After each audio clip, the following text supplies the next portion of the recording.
அனைவருக்கும் வணக்கம். இன்னைக்கான ஓட்டிங் அலைன்ஸ் பார்த்தலாம். அர்ச்சனா தான் ஃபர்ஸ்ட் இருக்காங்க 41%. இதை தான் பார்த்தீங்கன்னா கள்ள ஓட்டு ஒரு ஃபேக் ஓட்டு அப்படின்னு சொல்கிறோம். யாருக்குமே பார்த்தீங்கன்னா ஓட்டே விழுகலைங்க தமிழ் கில்ஸில். ஆனால் பார்த்தீங்கன்னா இவங்களுக்கு மட்டும் ஓட்டு 2.5 லட்சம் ஓட்டு விழுந்திருக்குன்னா அது எப்படி அப்படிங்கிற மாதிரி தான் இருக்குது. அர்ச்சனாவுக்கு அப்படி ஒன்றும் பெருசாக ஃபேன்ஸும் இல்லை, ஒன்றும் கிடையாது. ஆனால் ஓட்டு மட்டும் பார்த்தீங்கன்னா இவ்வளோ ஓட்டு வருது. இன்னைக்கு காலையில் தான் அதுக்காக தான் பார்த்தீங்கன்னா பிக் பாஸே அவர் வச்சிருக்காரு. யார் பிஆர் செட் பண்ணிட்டு வந்திருக்கா அப்படின்னு சொல்லி. அதில் பார்த்தீங்கன்னா அர்ச்சனா ஒத்துக்குது, எனக்கு பிஆர் இருக்கிறாங்க, அவங்க பார்த்தீங்கன்னா எனக்கு சம்பளம், எனக்கு எவ்வளோ சம்பளம்னு சொல்லி பேச தெரியாது. அந்த இதை வாய்ப்புகள்லாம் வரும்போது அதை பார்த்தீங்கன்னா இந்த பிஆர் தான் பேசி இவ்வளோ சம்பளம் என்ன இதுன்னு சொல்லி பார்த்தீங்கன்னா பேசி எனக்கு பார்த்தீங்கன்னா அதை பண்ணி கொடுப்பாங்க. அப்படிப்பட்ட எனக்கு 2 பிஆர் இருக்காங்க அப்படின்னு சொல்லி பார்த்தீங்கன்னா அதுவே ஒத்துருக்கு. அப்போது அந்த இப்போ இது என்ன உள்ளே வந்துருச்சா, அப்போ அந்த இது டேரெக்டாக போய் பேசாதுங்க, பிஆர் இருப்பாங்க. பிஆர்னா என்னென்னா இவங்களுக்கு என்னென்ன தேவையோ, இவங்க ஜெயிக்கிறதுக்கு எந்த மாதிரி ப்ரமோஷன் பண்ணணும், எந்த மாதிரி இவங்க இது ஜெயிக்கிறதுக்கு அந்த உண்டான அந்த இதெல்லாம் வேலையெல்லாம் பார்க்கணுமோ அது எல்லாமே பார்த்தீங்கன்னா அந்த பிஆர் பார்ப்பாங்க. கடைசியாக அர்ச்சனா என்ன பண்ணால் ஜெயிச்சதுக்கப்புறம் பிஆருக்கு பணம் கொடுத்துரும். அந்த பணத்தை வச்சு பிஆர் பார்த்தீங்கன்னா அவங்க ப்ரமோஷன் பண்ணதுக்கு காசு வாங்கி மற்றவங்களுக்குலாம் கொடுப்பாங்க அப்படிங்கிறதான் இதில் நடந்திருக்கு. அர்ச்சனாவுக்கு முழுக்க முழுக்க வர்றது பூராமே ஒரு கள்ள ஓட்டு தான் அப்படிங்கிறத அர்ச்சனாவே ஒரு பக்கம் ஒத்துக்குச்சு. இன்னொரு பக்கம் பார்த்தீங்கன்னா அந்த வீட்டில் தினேஷ் கிழிச்சு விட்ருக்காரு. அதே மாதிரி பார்த்தீங்கன்னா பூர்ணிமா அப்பட்டமாக கிழிச்சு விட்டுருச்சு. அதே மாதிரி விஜய் பார்த்தீங்கன்னா அப்பட்டமாக கிழிச்சு விட்டுருச்சு. இவங்க எல்லாம் கிழிச்சது போக விசித்ராமா பார்த்தீங்கன்னா இன்னொரு பக்கம் நீ ஃபேக்காக இருக்க அப்படின்னு அந்த அளவில் கிழிச்சு விட்டாங்க. இவங்கெல்லாம் பார்த்தீங்கன்னா நீ இந்த மாதிரி பிஆர் வச்சிருக்க அப்படின்னு தான் சொன்னாங்க. ஆனால் விசித்ராமா என்ன சொல்கிறாங்க அப்படின்னா நீ ஃபேக்கு, நீ நாடகம் ஆடிட்டு இருக்க, ஃபர்ஸ்ட் வாரத்தில் ஒரு மாதிரி இப்போ ஒரு மாதிரி இருக்க, அப்போ நீ இந்த மாதிரி பணம் கொடுத்துட்டு வரவங்க தான் இந்த மாதிரி நடிக்கிற அப்படின்னு சொல்லி அவங்க வேறு மாதிரி ஒரு லெவலில் கிழிச்சு விட்டாங்க. இந்த வகையில் பார்க்கும்போது முழுக்க முழுக்க அர்ச்சனாவுக்கு வர ஓட்டு பூரா கள்ள ஓட்டு, திருட்டு ஓட்டு.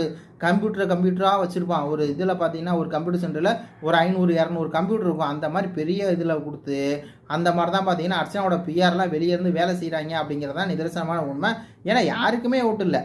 மணிக்கு இவ்வளோ ஓட்டு வரதுக்கு வாய்ப்பே இல்லை. 1,18,000 ஓட்டு மணிக்கு வரதுக்கு வாய்ப்பே இல்லை. அதே மாதிரி தினேஷுக்கு 1 லட்சம் ஓட்டு வர்றதுக்கு தினேஷுக்குலாம் வாய்ப்பே கிடையாது. அதே மாதிரி விசித்ராமாவுக்கு இவ்வளோ கம்மியாக வர வாய்ப்பே கிடையாது. இவ்வளோ 8%, 9% தான் இருக்குது. 57,000 ஓட்டு தான் இருக்குன்னா வாய்ப்பே கிடையாது. விசித்ராமாக்கெல்லாம் சப்போர்ட் வெளியே வேறு லெவலில் இருக்குது, நல்ல சப்போர்ட் இருக்குது. ஆனால் தமிழ் கிழிச்சை மட்டும் ஓட்டை வருது. என்ன காரணம் அப்படின்னா அதான் பணத்தை அந்த பிஆர் இருக்காங்களே அர்ச்சனா பிஆர், அவங்க பார்த்தீங்கன்னா ஒரு சைட்டுக்கு ஒரு மாதிரி காசு கொடுத்துருவாங்க.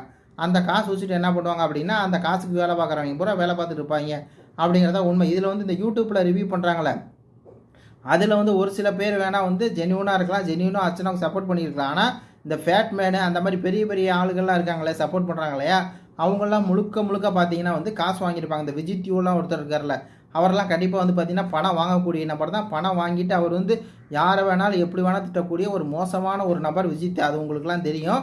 அதே மாதிரி தான் பார்த்தீங்கன்னா ஃபேட்மேன் அதாவது அன்னைக்கு விசித்ரா மேலே அதாவது நீங்களே அந்த பிரச்சனையை பார்த்தா தெரியும். விசித்ரா ஃபேக்குன்னு சொல்லியிருப்பாங்க. திருப்பி அர்ச்சனா நடிச்சிருக்கும். அந்த விஷயத்தில் எல்லாருமே பார்த்தீங்கன்னா அர்ச்சனா கண்டிச்சாங்க. ஆனால் ஃபேட்மேன் பார்த்தீங்கன்னா அந்த அளவுக்கு ஒரு முட்டு கொடுத்துருப்பாரு.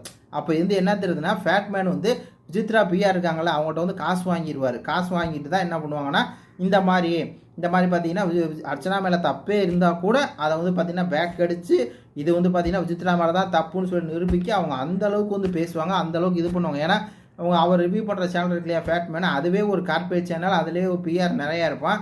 அப்போ பார்த்தீங்கன்னா இவர் தெரியாத பிஆரே கிடையாது ஃபேட்மேனுக்கு. அப்போல்லாம் அவங்களாம் பிஆர் தான் இருக்காங்கங்கிறது ஓப்பனாக தெரியும். இந்த விஜித்தெல்லாம் பிஆர் தான். மற்றபடி பார்த்தீங்கன்னா அல்டிபாஸ்லாம் பிஆர் இருக்க மாட்டார். அவர் ஏதோ இந்த ஷோவுக்காக நம்ம பேசணுமே அப்படின்னு சொல்லி அவங்களும் சப்போர்ட் பண்ணி பேசியிருக்காரு. மற்றபடி பார்த்தீங்கன்னா மெயினாக அவங்க 2 பேர் தான் பிஆர் அப்படிங்கிற மாதிரி படுது. மற்ற யூடியூப்பில் பெருசாக இல்லை. ஆனால் பார்த்தீங்கன்னா ஓட்டில் நல்லா பிஆர் வேலை பார்த்துருக்காங்க. அதுக்கு அர்ச்சனா வாயாலே ஒருத்தருக்கு எனக்கு பிஆர் இருக்கிறாங்க அப்படின்னு சொல்லி. அப்போ இதுக்கெல்லாம் வர ஓட்டெலாம் என்ன கள்ள ஓட்டு.